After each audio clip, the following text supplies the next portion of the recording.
الحمد لله رب العالمين والصلاة والسلام على رسوله الكريم أما بعد. محترم رور بختنه کړي چې د استغفار ویلو کم فواید دي نو هغه راته بیان کړي.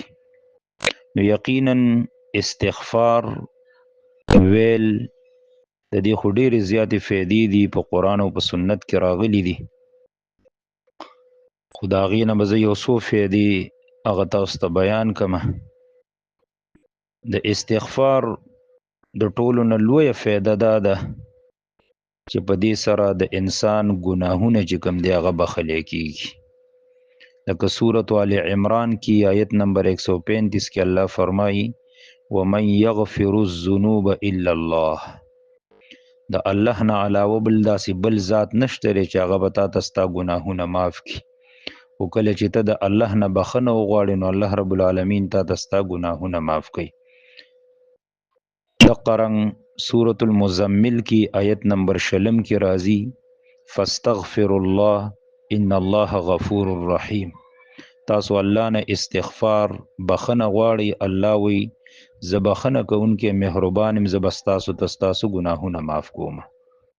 دویمه فایده دا ده که څوک غواړي چې زما د رزق فراخ شي، زما د مال فراخي، زما د اولاد نیک عمله صالح دیندار شي، الله دې مال اولاد راکړي، او یا سوکړی باران نه کیږي په موږ دی الله بارانونه راووري، نو د دې ټولو سیزونو سبب چې کوم دی هغه استغفار دی.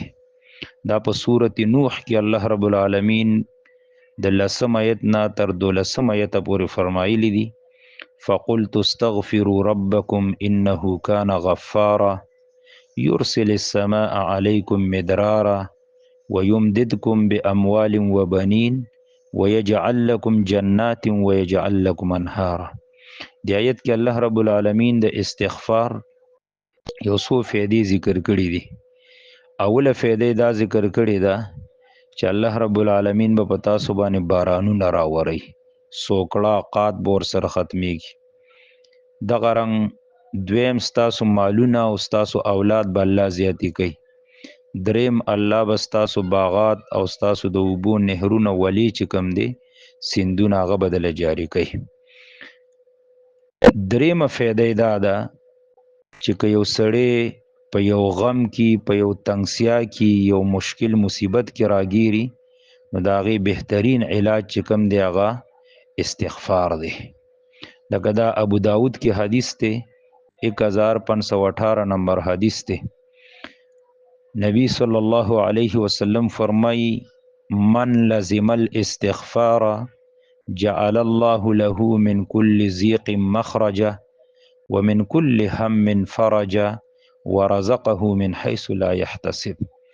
نبی علیہ الصلوۃ والسلام وی چا چې استغفار لازم وګڼه په ځان باندې نو الله رب العالمین به د هر تنگسیانه دی راوباسي د لبلار کولاو کی، هر پریشانی مصیبت بر د ختم کی او د دسې زینب ول رزق ورکی چې د په ګمان کې منی. سلورمه فایده چې کله دی استغفار ډیر غوښتو نو دې سره د الله رب العالمین قرب د الله رب العالمین نزدېکت هغه بنده ته حاصلېږي. سورة البقره کې راځي آیت نمبر 222 کې ان الله يحب التوابین ويحب المتطهرین. الله وی څوک چې ماته توبې ډېرې وباسي نو دا خلک زه ډېر زیات خوښومه، او کم خلک چې ځان پاک ساتي د کفر نه د شرک نه د ګناهونو نه نو الله رب العالمین داسې خلکو سره مینه ساتي. نو د استغفار د وجې نه الله رب العالمین نزدېکت او قربت بنده ته حاصلېږي. بله فایده دا ده استغفار د وجې نه د انسان زړه ته یو قسم روحانی سکون وغیره چې کوم دی هغه حاصلېږي. لکه سورة الرعد کی آیت نمبر 28 کې الله فرمایي الا بذکر الله تطمئن القلوب.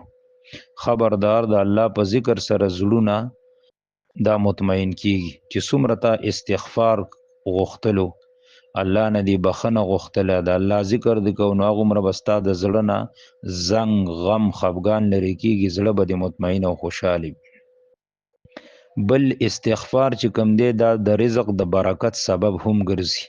سورة النساء آیت نمبر 64 کې الله فرمایي ولو انهم اذ ظلموا انفسهم جاءوك فاستغفروا الله. او که دوی چې هر کله دوی په ځان باندې ظلم وکړو تا ته راغلی وي او له الله نه بخنه غوښتې نو خامخا الله وي ما به دوی بخلی وي. دقه رنګ د نبی صلی الله علیه وسلم طریقه هم دا وه چې هغه به هم استغفار چې کوم دی هغه غوښتلو. اگر چې انبیا علیه صلات وسلام دا معصومي د ګناهونو نه پاکي، د واړه ګناهونو نه د لوی ګناهونو نه قبل النبوه و بعد النبوه ټولو حالاتو کې پاکي، خو د دې باوجود هم د الله نبی استغفار غوښتلی. یو خو دې کې تعلیم دی د امت دپاره. دویم دا لازم نه ده چې استغفار به هغه سړی غواړي چې د چا نه ګناه کیږي او چې چا نه ګناه نه کیږي به استغفار نه غواړي. نه، حدیث کې راځي نبی علیه صلات وسلام وایي کله کله به زما په دې زړه باندې داسې ساډوبي راتله، ځکه چې دعوت به کو په دعوت کې ورته رکاوټ پیدا کېدو. کله به ورته خپل تر ابو لهب رکاوټ شو، کله به د تره ښځه ام جمیل ورته رکاوټ شو، کله به ابو جهل، کله نور.